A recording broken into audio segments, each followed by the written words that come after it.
What's your most important job as an oil heat technician?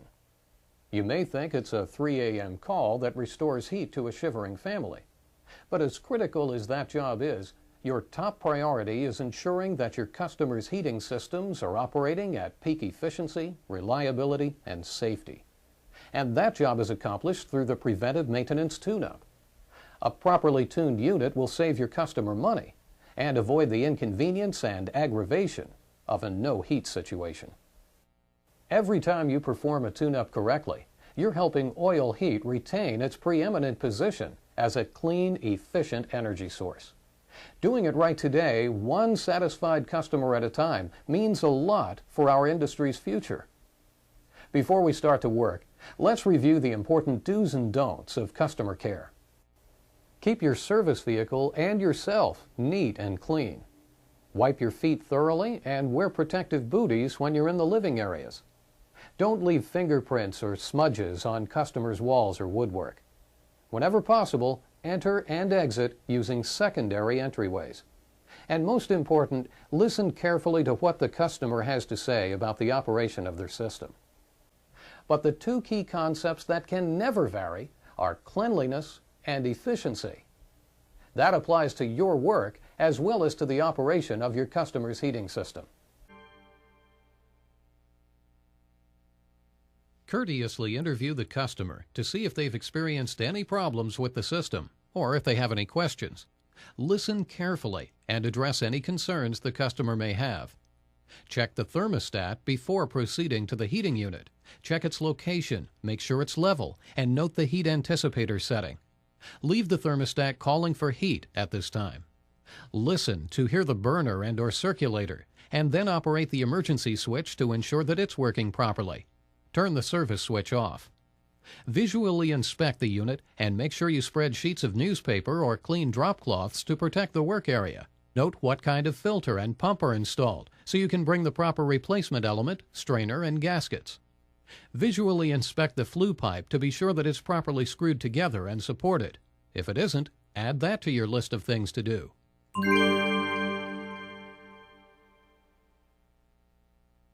Run the unit. Don't panic and don't badmouth the system. If it's been working for many years, the customer probably has more faith in it than they have in your opinion. Look and think before you rip and tear. If you come across an unfamiliar system in the field, do the quick-fire test and contact your supervisor for further instruction. If the unit is an antique, you have the opportunity to sell the advantages of a modern, high-efficiency oil heat system.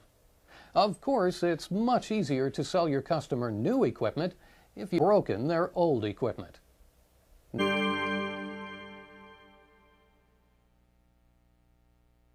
Inspect the oil tank for visible leaks and note the level on the gauge.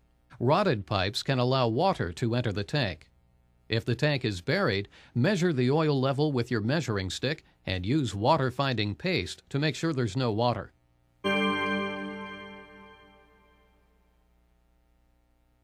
Shut off the oil valve and remove the filter canister using a pan to keep any oil from spilling. Inspect the cartridge and filter can for evidence of excessive sludge or water. Remember, this is a preventive maintenance call. If you find a problem, either fix it or notify your supervisor so corrective action can be scheduled. Clean and check the filter can and replace the cartridge and gaskets.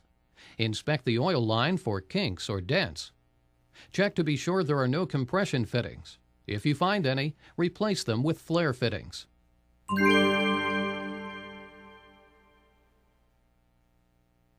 Clean or replace the pump strainer, carefully scraping off the old gasket before installing a new one. Open the valve, turn on the switch, and bleed the unit.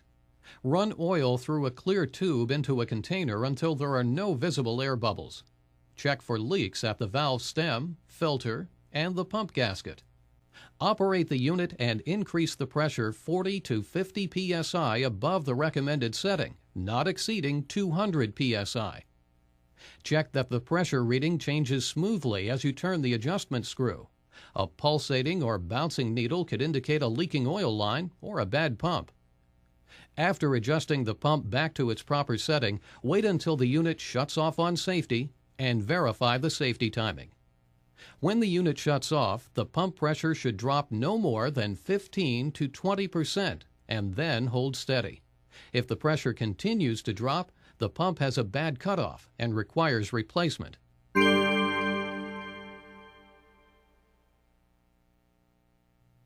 Mark the position of the firing assembly on the burner housing, remove the nozzle assembly, and note the nozzle type, size, and spray angle, verifying that these match the unit data plate or the listing in your manufacturer's OEM guide. Remove the nozzle and carefully drain the oil into a container. Inspect the nozzle adapter, replace it if it's stripped, cracked, or if the seat is worn. Install a new nozzle, handling it carefully so you don't damage the orifice or contaminate the strainer. Clean and inspect the electrodes and the porcelains. Check the ends of the electrodes for deterioration and the porcelains for chips or cracks. Adjust the electrodes to manufacturer's specs using the appropriate gauge.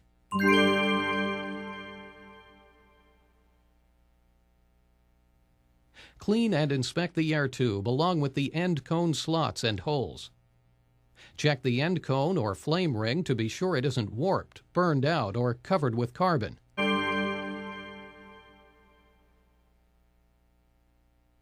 Remove the burner motor and check the burner housing for oil, which could indicate a loose fitting, cracked flare, or leaking fuel pump seal. If there are oiling points on the motor, lubricate each with 3 to 4 drops of SAE 20 non-detergent oil. Cooling slots should be clear. Check the motor shaft for end play. If it's excessive, replace the motor. Inspect the burner coupling to be sure it isn't worn or stripped. Clean the air inlets and fan using a small brush. After you reinstall the motor, spin the fan a few times to make sure that the motor, fan, and pump are moving freely and that everything is properly connected. Check all wires and connections at the burner.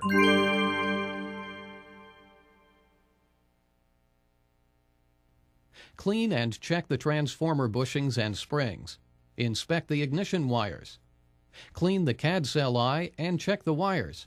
Make sure the bracket is firmly secured in place and positioned correctly for good flame sighting.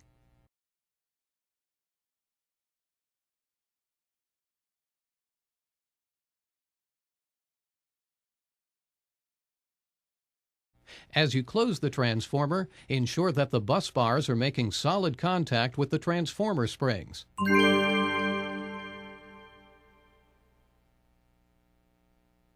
When you plug in your vacuum or any power tools, be careful not to unplug any appliances.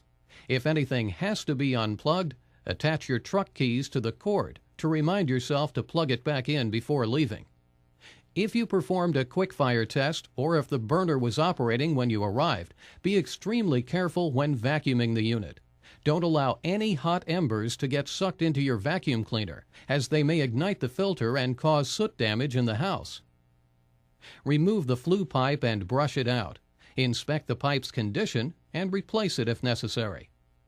Check the draft regulator to be sure it swings freely. If the unit has a stack relay, inspect and clean the helix and the relay contacts.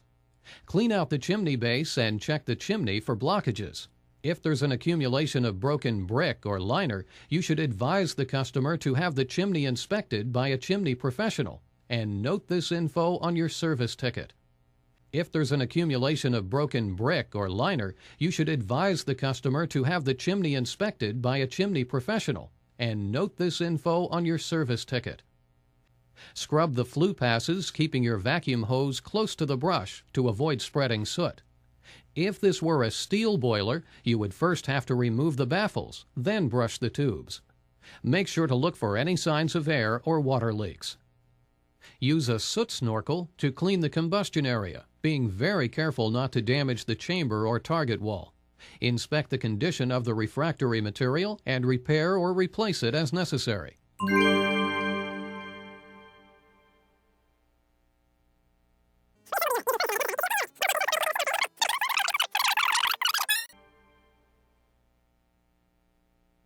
Start the burner. Check the appearance of the flame and make sure that there's no impingement. Check the flame and combustion area with your flame mirror.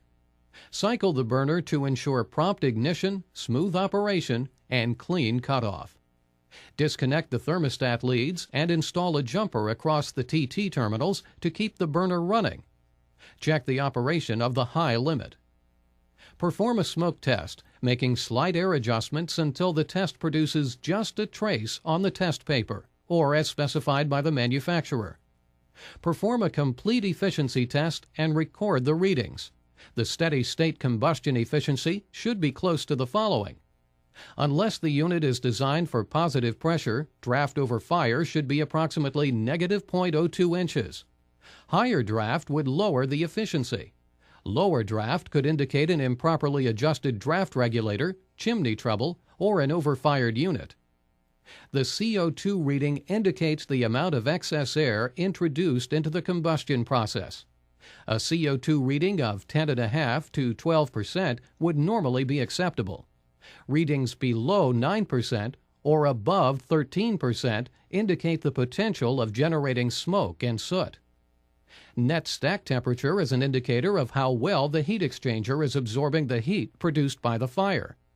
Under 350 degrees net, flue gases will condense, causing pipe and chimney corrosion. As a general rule, as long as net stack temperature is over 350 degrees Fahrenheit, the lower the temperature, the higher the efficiency. The following steps will vary depending on the type of heating system you're working on. To test them, you should first remove your jumper from the TT terminals and replace the thermostat wiring. If there is more than one thermostat, make sure each is set 10 degrees above room temperature.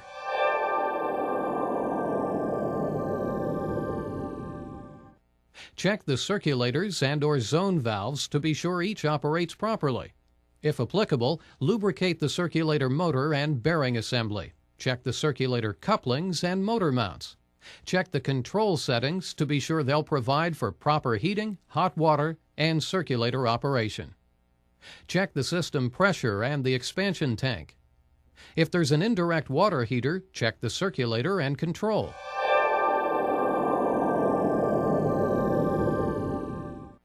Open the blower compartment to check the blower and lubricate it if applicable. Check the air filters and replace them from the customer's supply. Note the filter size on your service ticket and remind the customer to check and replace the filter regularly. Check the condition and tension of the fan belt and replace or adjust as required. Check the blower mountings and bearings for excessive wear. Then properly reinstall the blower compartment door. Finally, check the settings where the blower cycles on and off. If there is a humidifier, check it for proper operation, water leaks, and mineral buildup.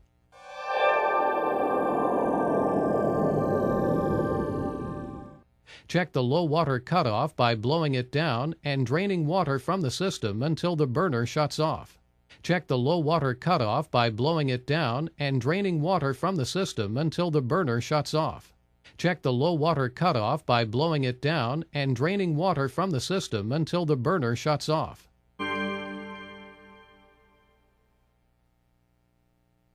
Once you're satisfied that everything is working properly, double-check to be sure that you removed any jumpers you may have used, gather your tools, and check the area one last time. Pay particular attention to oil odors and to potential sources of oil leaks, such as the filter canister, pump, burner housing, and oil valve stem. Don't just wipe spills up. Use an absorbent and deodorizer.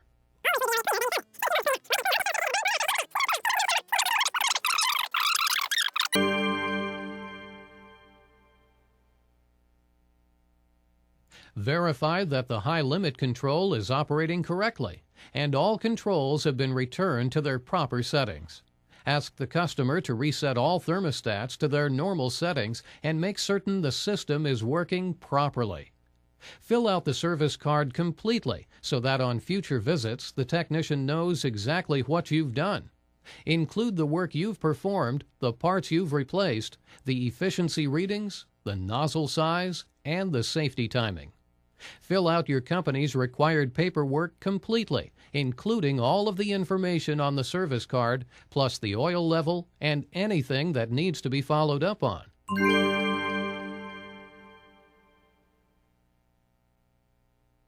Before you leave, explain what you've done and assure the customer that everything's in good working order. Be sure to follow up on any concerns discussed during the initial interview. Explain the efficiency test results and what they mean. Have the customer sign the work order and give them the appropriate copy. If follow-up work is required, explain what needs to be done and why. Call your office to initiate a quote and to schedule an appointment. If your customer is not at home, notify your office so the customer can be called within 24 hours with a description and cost of the work. Thank your customer for their business.